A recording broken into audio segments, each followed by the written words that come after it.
BPL এর সিলেট পর্ব শেষ হচ্ছে আজ। দিনের প্রথম ম্যাচে মুখোমুখি সিলেট টাইটান্স ও রংপুর রাইডার্স। এই বিষয়ে বিস্তারিত জানাতে সিলেট আন্তর্জাতিক ক্রিকেট স্টেডিয়াম থেকে সরাসরি যুক্ত হচ্ছেন আমাদের প্রতিনিধি কামরুল ইসলাম মাহি। মাহি, আজকে তো সিলেটে বিপিএল এর শেষ দিন, তো সর্বশেষ কি খবর আপনার কাছে আছে?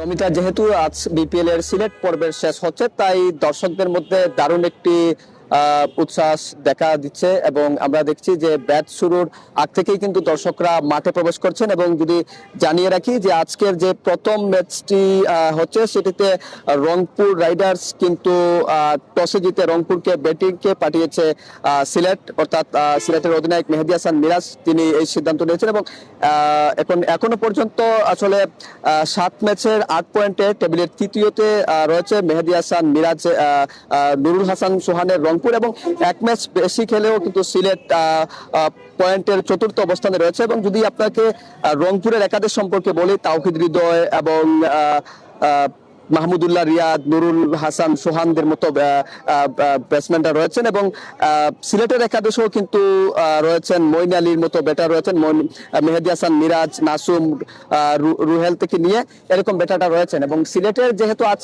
একেবারেই শেষ দিনের ম্যাচ, এই শেষ দিনের ম্যাচকে স্মরণীয় করে রাখতে দূর দূরান্তের ক্রিকেট ভক্ত যারা রয়েছেন তারা এসেছেন। এবং আজকের যে দিনের প্রথম অংশের যে ম্যাচটি রয়েছে, সেই ম্যাচটি চলছে এবং দর্শকরা দারুণ উন্মাদনা নিয়ে মাঠে প্রবেশ করছেন এবং তারা ম্যাচটি উপভোগ করছেন। তো এই ছিল সিলেট থেকে আমার কাছে সর্বশেষ।